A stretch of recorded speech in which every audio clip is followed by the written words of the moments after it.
Bonjour à tous, c'est Patrick. J'espère que vous êtes en pleine forme aujourd'hui. Est-ce que ça vous arrive des fois de vous sentir incompétent ou pas à la hauteur, de vivre ce que j'appelle le syndrome de l'imposteur? C'est-à-dire que vous vous posez la question, vous vous dites, qui suis-je pour partager mon expertise alors qu'il y a tellement de gens qui ont beaucoup plus d'expérience sur le marché? Alors, ça vous arrive, ben, soyez pas inquiets, ça m'est déjà arrivé, ça arrive un paquet de gens qui se lancent en affaires. C'est normal lorsque tu débutes quelque chose, tu éprouves un manque de confiance en soi. C'est tout à fait normal. Donc, aujourd'hui, ce que je vais faire avec vous dans cette formation-là, c'est de vous partager 6 façons pour vous d'établir votre crédibilité. Donc, ça va vous aider, vous, à augmenter votre confiance et ça va permettre aussi faire en sorte que vous allez avoir plus de crédibilité et que vous ferez plus de ventes. Donc, on veut vaincre le syndrome de l'imposteur et vous allez voir qu'après cette formation-là, vous n'aurez plus peur de vendre vos produits et services.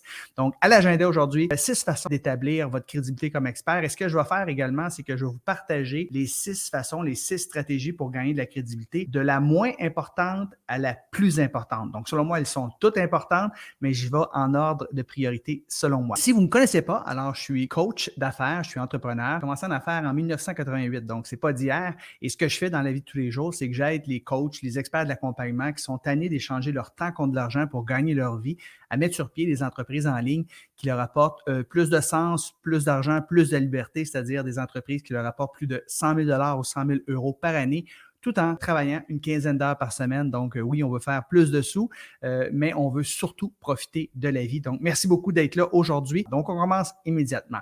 La première chose qui va vous aider à établir votre crédibilité comme expert, c'est d'avoir fait des recherches sur votre thématique. Alors, peu importe quelle est votre thématique, peut-être que vous avez choisi le yoga, comment perdre du poids, vous avez choisi comment jouer un instrument de musique quelconque, peut-être que comme moi, vous aidez les gens à partir leur entreprise, peut-être que vous aidez les gens à investir en immobilier, peut-être que vous êtes plus dans le domaine du diminution du stress, peu importe quel est votre domaine. Si vous avez fait beaucoup de recherches sur votre thématique, ça va vous apporter de la confiance, ça va vous donner de la crédibilité.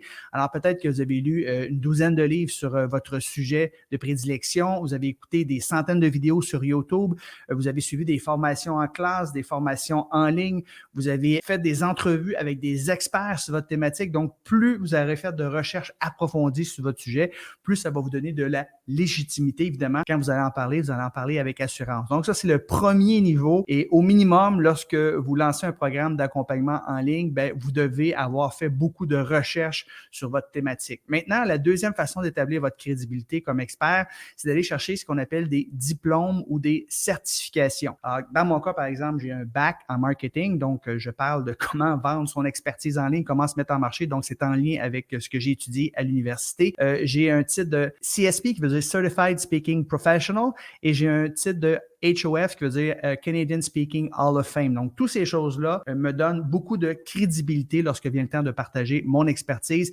Ma femme, par exemple, à l'aide des gens qui sont en ménopause ou en prénopause, à perdre du poids, bien, elle a une certification en naturopathie. Donc, elle est naturopathe. Donc, évidemment, quand ça se présente, ça donne beaucoup de légitimité, de crédibilité.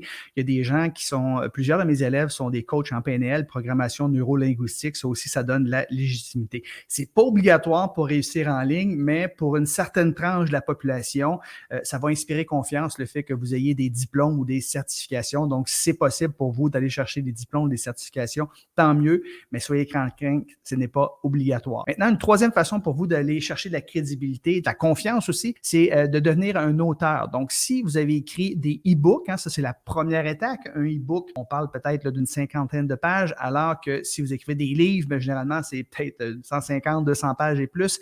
Donc, si vous êtes un auteur, ça va vous donner beaucoup de crédibilité. Personnellement, j'ai écrit et coécrit une dizaine de livres au moment où je fais cette vidéo aujourd'hui. J'en ai édité à compte d'auteur et j'en ai édité aussi avec des maisons d'édition. C'est certain que si vous êtes passé à travers une maison d'édition très reconnue, ça rehausse un peu la crédibilité versus que de publier à compte d'auteur. Mais souvent, lorsque vous allez faire des entrevues, lorsque vous allez présenter, les gens vont dire, par exemple, Patrick Leroux, auteur de, et là, vous allez mentionner le livre et c'est un best-seller, bien, ça vous donne encore plus de crédibilité. Donc, vous invite à réfléchir au fait que d'écrire peut-être un e-book et par la suite peut-être même écrire un livre sur votre thématique, ça va vous donner beaucoup de crédibilité. Les 3 premières idées que je vous ai partagées sont importantes, mais ce ne sont pas les plus importantes parce que ça ne dit pas que vous avez fait quelque chose. On peut avoir fait des recherches, on peut avoir étudié quelque chose, on peut avoir écrit un livre, quelque chose, mais ça ne veut rien dire. Peut-être que vous n'avez rien fait par rapport à votre thématique. Vous êtes juste très connaissant. Donc, c'est pour ça que moi, les points suivants sont encore plus importants, particulièrement le point 5 et le point 6. Mais on va passer au point numéro 4, qui est de participer et, si possible, gagner des concours par rapport à votre thématique. Hein, tu sais, si tu as un cours puis tu enseignes, par exemple, aux gens la pêche à la mouche, mais le fait que tu as gagné des concours de pêche, bien, évidemment, ça t'apporte beaucoup de crédibilité. Alors, pensez à tous les concours qui existent dans votre domaine.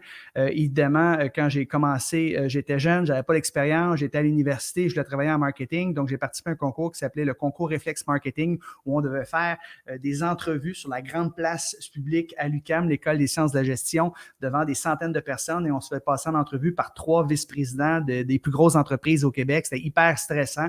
Je me suis très bien préparé et j'ai eu la chance de gagner le concours Réflexe Marketing. Les vice-présidents donnaient des notes A, B, C, D à la fin de nos entrevues et j'ai gagné le concours. Donc, j'ai gagné un stage rémunéré pour Gaz Métropolitain qui s'appelle Énergir aujourd'hui et un stage rémunéré en entreprise en marketing. Ça m'avait donné beaucoup, beaucoup de confiance. C'est certain que quand je suis arrivé pour déposer mon CV lorsque j'ai terminé mes études, bien, ça faisait un petit plus. Ça me donnait de la crédibilité parce que j'avais gagné un concours parmi des centaines d'autres élèves. J'avais participé pendant 5 années au concours Arista Sun Life à l'époque. C'est le concours de la Jeune Chambre de commerce de Montréal. Donc, j'ai été finaliste parmi les 3 finalistes dans ma catégorie Jeunes professionnels travailleurs autonomes du Québec.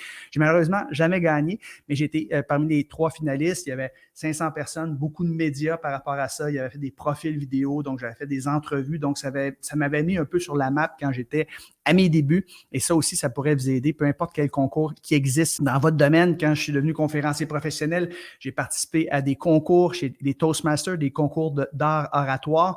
Même si tu ne gagnes pas le dernier échelon, juste le fait de te rendre loin d'un concours, ça va donner beaucoup de visibilité et de crédibilité. Bref, pensez et observez tous les concours qui existent dans votre domaine. Et si vous avez l'opportunité, mais n'hésitez pas à participer au concours et soyez pas déçus si vous perdez le concours la première, la deuxième, la troisième année. Éventuellement, vous allez mieux faire et ça va vous donner beaucoup de légitimité lorsque vient le temps de vous vendre comme expert. Maintenant, le 5e et le 6e point, qui sont les 2 points les plus importants qui vont vous aider à vaincre le syndrome de l'imposteur et qui va faire en sorte que les gens vont vous donner beaucoup de confiance. 5, c'est votre expérience personnelle. Donc, qu'est-ce que vous avez fait? C'est quoi votre histoire? Je vous dis souvent que votre avatar, votre client idéal, c'est souvent l'ancienne version de vous-même. Donc, le fait de raconter son histoire, raconter les échecs, la problématique dans laquelle vous étiez, puis surtout comment vous en êtes sorti et les résultats que vous avez obtenus, bien, il n'y a absolument rien de plus puissant au monde pour convaincre quelqu'un que vous êtes légitime et de faire affaire avec vous. Donc, votre expérience personnelle, votre histoire, vos échecs, vos résultats concrets, et plus vous allez être mesurable par rapport à vos résultats, bien, plus vous aurez de légitimité. Dans mon cas, par exemple, en termes de coach d'affaires, j'ai mis sur pied une 40aine de programmes d'accompagnement en ligne. J'ai plus de 2800 élèves qui ont passé à travers mes programmes et j'ai généré des revenus dans les 7 chiffres avec mes programmes d'accompagnement en ligne. Donc, votre expérience personnelle va apporter beaucoup de crédibilité à ce que vous faites et vous connaissez mon histoire. J'étais conférencier professionnel qui gagnait bien sa vie, toujours sur la route, toujours parti. J'aimais ce que je faisais. Je gagnais bien ma vie, mais je ne m'accomplissais pas au niveau personnel dans le sens que je suis arrivé à la maison un jour et ma fille Jade a refusé que je la prenne dans mes bras. Et je devais repartir le lendemain matin pour quelques jours sur la route. Donc, moi, c'est un point tournant. Il y a beaucoup de gens qui vont se reconnaître dans votre histoire. Et quand je raconte cette histoire-là, il y a beaucoup d'entrepreneurs qui se reconnaissent, qui gagnent bien leur vie, mais malheureusement, ils manquent de temps, ne sont pas assez présents pour leur famille. Et aujourd'hui, en étant coach d'affaires en ligne, bien, je suis toujours extrêmement présent pour mes enfants. Donc, votre expérience personnelle, définitivement, c'est quelque chose qui va vous aider à gagner en légitimité et à établir votre crédibilité comme expert. Donc, vous l'avez fait. Les gens font beaucoup plus confiance aux gens qui l'ont fait que seulement aux gens qui l'ont étudié. Donc, c'est pour ça que je dis les 3 premiers, là, recherche, diplôme, auteur, c'est bien, mais vous n'avez pas rien fait nécessairement. Lorsque vous avez gagné un concours, lorsque vous avez une expérience de vie, que vous l'avez vraiment faite, bien, les gens accordent beaucoup plus d'importance à ça. Et finalement, le 6e et dernier point qui va vous permettre d'établir votre crédibilité comme expert, qui est le plus important selon moi, même plus important que le numéro 5, ça se trouve être des témoignages. Donc, si vous êtes en mesure d'avoir des témoignages d'anciens collaborateurs ou d'anciens clients qui ont fait affaire avec vous puis qui ont obtenu des résultats extraordinaires, bien, ça va tout vous donner la légitimité du monde. Parce que oui, vous pourriez avoir une belle expérience personnelle, avoir passé à travers des obstacles, obtenu des résultats extraordinaires, mais si en plus, vous avez été capable de l'enseigner à des gens puis qu'eux-mêmes, ils ont réussi à obtenir des résultats extraordinaires, bien là, c'est beaucoup plus fort parce qu'il y a des gens qui ne sont pas des bons pédagogues, c'est-à-dire qui ont réussi à accomplir des choses extraordinaires par eux-mêmes, mais qui malheureusement ont de la difficulté à l'enseigner. Je pense au hockey, par exemple. Il y a des excellents joueurs de hockey qui ont battu des records, mais ils n'ont jamais été capables de réussir comme coach, par exemple, puis d'enseigner aux autres à faire la même chose. Donc, les témoignages, c'est très important. Personnellement, je parle souvent dans mes présentations, qu'elles soient gratuites ou payantes, peu importe, du fait que j'ai des élèves qui ont parti de zéro. En dedans de 6 mois, ils ont réussi à gagner plus de 100 000 ou 100 000 euros par année avec leur entreprise en ligne et qui aujourd'hui, après 3, 4 ans, 5 ans plus tard, font 300 000, 400 000, 500 000 et même plus d'1 million de dollars par année avec leur entreprise. Donc, j'ai réussi à accompagner ces gens-là à partir de zéro. C'est ce qui va vous donner le plus de légitimité. Donc, idéalement, ce que je vous dis, c'est que vous devriez avoir les 6. Donc, les 6 stratégies que je vous ai énoncées ici. Peut-être qu'à vos débuts, vous n'avez qu'une, 2 ou 3 de ces choses-là qui travaillent pour vous. Une autre chose également, c'est important, plus vous allez avoir de ces choses-là, bien, plus vous allez pouvoir charger cher pour vos services, évidemment. Si vous avez à la fois fait énormément de recherches, vous avez interviewé des gens, vous avez un diplôme, vous avez écrit des livres, vous avez gagné des concours, vous avez beaucoup d'expérience, vous avez des résultats extraordinaires et vous avez aidé des élèves à obtenir des résultats supérieurs, évidemment, vous pourrez charger plus cher pour ce que vous faites. Maintenant, j'en ai beaucoup qui vont me dire, oui, Patrick, j'ai rien de tout ça. Je débute, j'ai une passion, j'ai une expertise, j'en connais un peu plus que la moyenne des ours sur mathématiques, mais j'ai pas tout ce que tu as mentionné là. Bien, probablement que vous avez le premier point, c'est-à-dire que vous avez fait beaucoup de recherches sur votre thématique. Alors, à ce moment-là, mon conseil est le suivant. Attaquez-vous au marché des débutants. Donc, il ne s'agit pas d'être un expert absolu pour réussir en ligne. Si vous êtes 1, 2 ou 3 pas en avance de ceux et celles que vous voulez aider, bien, vous êtes en bonne position de les aider. Donc, attaquez-vous au marché des débutants, gagnez votre crédibilité au fur et à mesure et vous pourrez vous attaquer au marché intermédiaire puis éventuellement aux avancés. Et aussi, ce que je vous suggère de faire, si vous n'avez pas toutes ces cordes à votre arc, c'est de commencer avec un offre bêta. Donc, c'est un offre à rabais que vous allez offrir en échange de témoignages de vos premiers clients. Donc, vous pourriez faire une première cohorte, de dire le programme d'accompagnement que je vous propose éventuellement sera offert à, par exemple, 997 $ ou 997 €.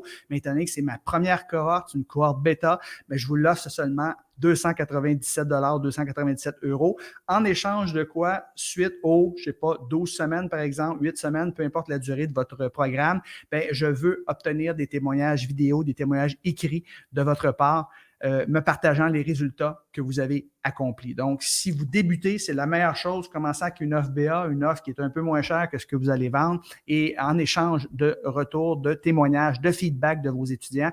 Donc, ça va vous donner beaucoup de légitimité quand que vous allez pouvoir offrir votre offre au prix régulier. Donc, c'est ce que je voulais vous partager aujourd'hui. En résumé, on a vu 6 façons d'établir votre crédibilité comme expert afin de vaincre le syndrome de l'imposteur, gagner dans la confiance dans ce que vous faites, augmenter vos ventes. Premièrement, vous devez faire beaucoup de recherches sur votre thématique. Si possible, aller chercher des diplômes, des certifications. Éventuellement, peut-être penser à écrire un livre. C'est pas si difficile que ça, écrire un livre. On peut même embaucher des gens qui vont l'écrire à notre place. Donc, nous, on a juste à partager les idées. Il y a quelqu'un qui va l'écrire. Peut-être que vous pourriez vous inscrire à un concours dans votre activité, dans votre domaine. Ça va donner beaucoup de légitimité. 5, de l'expérience, votre expérience personnelle, pensez à vos échecs. Les gens vont se reconnaître à travers la situation dans laquelle vous étiez à vos débuts. Vous vous en êtes sortis, vous avez obtenu des résultats extraordinaires. Ça vous donne beaucoup de légitimité. Finalement, le 6e, le plus important, bien, c'est des témoignages de vos clients. Si vous avez ces trucs-là qui travaillent pour vous, bien, vous ne passerez jamais, vous ne vous sentirez jamais comme un imposteur et les gens vont vous faire confiance. Maintenant, voici l'exercice que j'ai à faire pour vous. Il y a 2 exercices en fait. Le premier exercice, c'est de faire un petit inventaire de tout ce qui vous donne de la crédibilité. Donc, parmi tout ce que j'ai vu aujourd'hui, là, posez-vous la question, qu'est-ce qui me donne de la crédibilité? Et déjà là, juste en faisant cette liste-là, par rapport aux accomplissements que vous avez eus, par exemple, bien, ça va vous donner de la confiance en vous. Et deuxièmement, bien, décidez au moins d'une chose que vous pourriez faire qui pourrait vous donner plus de crédibilité. Vous pourriez, par exemple, décider de faire un blitz de témoignages. Donc, parmi tous les gens avec qui vous avez travaillé dans le passé, bien, vous faites un petit blitz de témoignages. Soit que vous écrivez aux gens par courriel, par Messenger, vous les appelez directement et vous leur demandez un petit témoignage par rapport au fait qu'ils ont travaillé avec vous. Peut-être que vous pourriez vous inscrire à un concours, peut-être que vous pourriez suivre une certification ou peut-être pourriez même commencer l'écriture d'un livre. Donc, peu importe, choisissez au moins une chose que vous pourriez faire qui va vous apporter de la crédibilité. Et rappelez-vous, plus vous avez de ces choses-là qu'on a vues ensemble aujourd'hui, bien, plus que vous allez pouvoir charger cher pour votre programme d'accompagnement. J'espère que vous avez apprécié la formation aujourd'hui. Si vous aimeriez en savoir plus par rapport à mon programme d'accompagnement, si vous pensez que c'est quelque chose qui pourrait peut-être vous aider à développer votre entreprise en ligne, à développer une entreprise qui vous rapporte plus de 100 000 ou 100 000 euros par année tout en travaillant une quinzaine d'heures par semaine, bien, je vous invite à booker un appel avec moi. Ça s'appelle l'appel à 100 000 $. Donc, à quelque part sur la page ici, vous allez voir un lien. C'est tout à fait gratuit. Il n'y a aucune implication de votre part, sauf le petit 45 minutes que ça va prendre. Donc, vous allez remplir un petit formulaire de mise en candidature pour s'assurer qu'on est un bon fit. Par la suite, vous allez choisir la journée et l'heure pour prendre votre rendez-vous et on va jaser pendant 45 minutes. Je vais poser des questions sur votre situation actuelle, sur vos objectifs, sur vos défis. Qu'est-ce qui se met entre où vous êtes et où vous voulez aller. Et je vais vous donner des pistes de solutions à la fin de notre appel. Donc, je vais vous partager un plan d'action en 3 étapes pour vous permettre d'atteindre votre objectif, c'est de gagner plus de 100 000 $ par année tout en travaillant une quinzaine d'heures par semaine. Une entreprise en ligne qui vous apporte plus de sens, plus de liberté. Et vous pourrez décider à la fin de notre appel si vous voulez exécuter par vous-même le plan d'action ou si vous aimeriez avoir mon aide. Mais il n'y a absolument aucune obligation et la seule façon pour vous d'obtenir le plan d'action, c'est de prendre un appel avec moi. Donc, réservez immédiatement votre appel à 100 000 $. Cliquez sur le lien quelque part sur la page ici et j'ai bien hâte de vous jaser. Donc, merci beaucoup d'avoir été là, les amis. Très apprécié. Prenez un rendez-vous avec moi si ça vous tente de jaser de votre projet d'entreprise en ligne. J'aimerais ça beaucoup, beaucoup vous aider.